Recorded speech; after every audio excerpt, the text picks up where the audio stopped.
The salient question, though, why do you believe that America is headed for a struggle with Iran, needs an answer.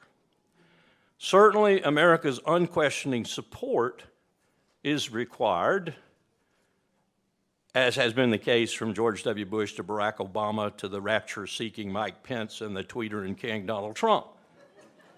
But it seems that recently, Lieberman and Netanyahu and their acolytes in this country, amongst which I put at the top Nikki Haley, have determined that it would be best if American troops also participated in the overthrow of the Tehran regime.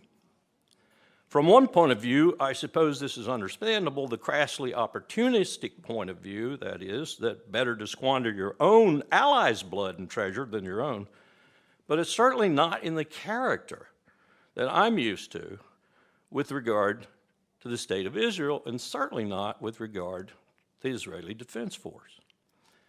That force could handle anything Iran threw at it militarily is undeniable. Any military professional will tell you that. And that Israel's more than 200 nuclear warheads could decimate Iran is equally undeniable. So why this attempt to suck America into this conflict? I believe the answer is fairly clear once you push aside the cobwebs that surround it.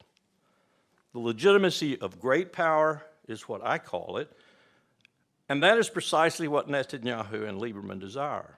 It's also what Riyadh desires, especially with the new boy king, Mohammed bin Salman, now an erstwhile ally of Israel. In short, the IDF could defend Israel, but it could not attack Iran, not successfully anyway. And were it to do so, it would be damned internationally and thus isolated even more than it already is today, perhaps devastatingly so. But America, already damned by well more than half the world, polls show at least 4 billion people think we're the #1 threat to their security in the world. Think about that for a minute. We've already done Iraq, Libya, and Syria. Afghanistan we'd just be seen as continuing the trend. Besides, America has the military capacity, and here's the long pole in the tent, to project the power needed to unseat swiftly the regime in Tehran. Swiftly in terms of Saddam Hussein, for example, not swiftly in terms of taking care of 75 million people, each one of which in a very rugged and strategically deep terrain would want to kill every damned American in the country, along with probably half the rest of the Arabs in the area. So, there's only one significant hang-up that I see with this strategy that Netanyahu and Lieberman are pushing. Embroiled in his own legal problems that just might send him to jail, as such problems would likely have sent Ariel Sharon to jail had he not been in really bad shape at the end of his prime ministership, they're both headed for war. Of that, I'm convinced.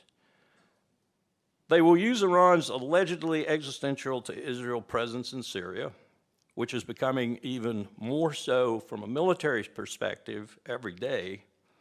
Hezbollah's accumulation of some 150,000 missiles, if we believe our intelligence agencies, the need to set Lebanon's economy back yet again, that's important. Look at what they're deliberating right now with regard to the new, very, very rich gas find in the Eastern Mediterranean, with Israel claiming Section 9 and Lebanon claiming Section 9. Take that, Lebanon, we're going to bomb you, then you'll let us have it. And that will be their excuse. And we're looking at them taking on, and this is a point that all military people understand, a country that couldn't beat Iraq in 8 years of brutal, bloody war, an Iraq that we beat in 19 days. So this is the colossal threat that they're up against. And men such as H.R. McMaster are helping them. I looked at this from the perspective of the political parameters. What is it that we're confronting today in this country? And this took me down an entirely different path as I tried to figure out just how this team of McMaster, Tillerson, Kelly, et al., and Trump at the top of it, will face this sort of decision-making process. And the only place I could find that remotely resembled where we are today in our past was the period 1850 to 1860. And so about 6 months ago, I started reading as voraciously as I could on that period. I'd done some reading, but I needed to really do a lot more.